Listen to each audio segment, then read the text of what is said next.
Put me out there. Just tell us what you really think. Right, You gotta come unready. Say it like it is. like it be.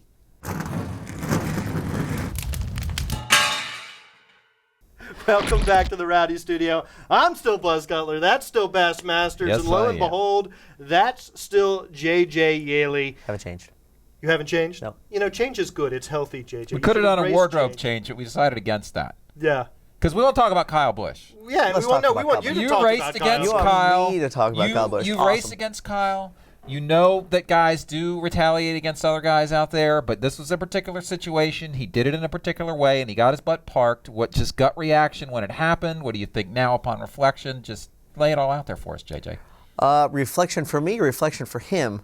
Well, you can I'm do sure either, or reflection. both. I'm sure reflection for him. He's looking back, going, "Wow, that was probably not the best choice." Shouldn't have done that. Yeah, I was really surprised listening to the spotter. Because from watching on TV like the rest of the fans were doing, you don't know what's going on behind the scenes. I'm sure that he was obviously upset because of him and Hornaday have had run-ins. Yep. But Hornaday, obviously you see the whole entire situation was pinned in behind a lap car. What Kyle did was completely uncalled for. That kind of, not that kind of retaliation should ever happen, but that's something that happens if you were blatantly wrecked in the previous corner and that guy kept going and you didn't. So the punishment didn't fit the crime. Absolutely is what you're not. No. Gotcha. And not that, like I said, again, not that it should happen, but you take an incident that happened like at Martinsville where the 83 got in the back of the one goes down and completely destroys his race car. He tries to retaliate under caution. He ran to the side of the car, and obviously it wasn't as bad. The fact of, I'm sure Kyle wasn't trying to drive Hornaday into the wall at 100 miles an hour. It looked like he was just trying to spin him, but he was so squared up on him, he was never able to get it done. And there was a point there that... And you got to take responsibility for when you choose to do this, it's in your hands. Yeah, because you watch the entire wreck. Kyle Busch destroyed his race truck at the same time. Mm-hmm. I'm sure that wasn't his intention to go and destroy a $70,000 truck. But it was really surprising that he was that fired up that he would do that. Again, with the spotter yelling the entire time. Don't do it. Calm down. Because truth be told, both trucks, after the initial incident, looked in decent shape. They didn't look like they had major damage. They both just sort of scraped the wall, and they looked certainly raceable after that. Yeah, if you watch, I think the 18 hit pretty flat. The 33 actually looked like it had more damage because he hit with the right front and actually had a tire rub. But it was nothing that they couldn't have both went back into the pits, pushed everything back out, talked it over, fought it out, whatever, after the race. But again, I don't know if there's frustrations going on there that really made it that worse. I think, like I said, because they've had previous run-ins, it may have made it worse than what it really was. Rick Mast, who we talk to every week at Rowdy, said something to the effect of, when you are a big-time Cup guy, you don't go down to the Nationwide Series or the Truck Series and ruin their party, right? It's just sort of an unwritten rule. Does that reverberate with you? Does that?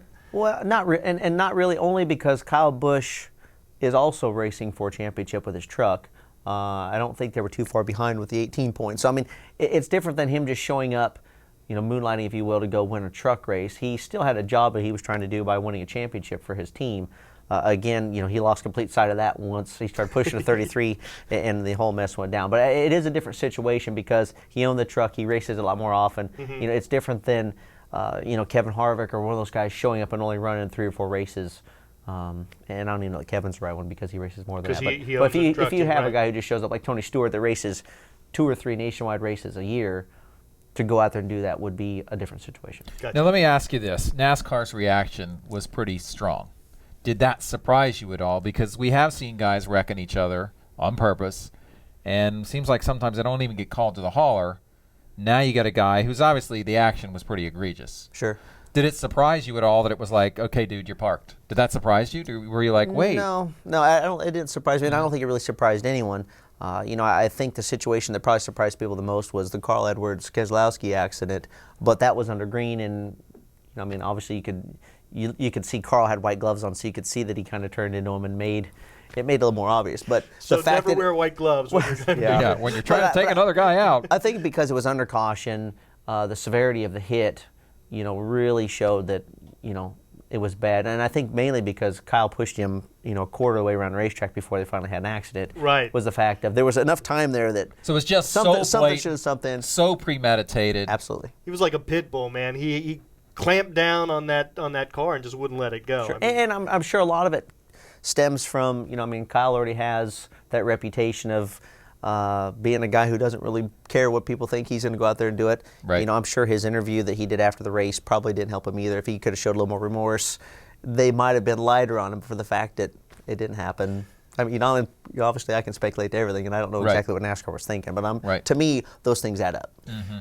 in your experience being on track with him, is Kyle a guy that you find overly aggressive or that races you particularly hard in a way that you think might be over the line? I mean, what's your experience sort of sharing the track with him?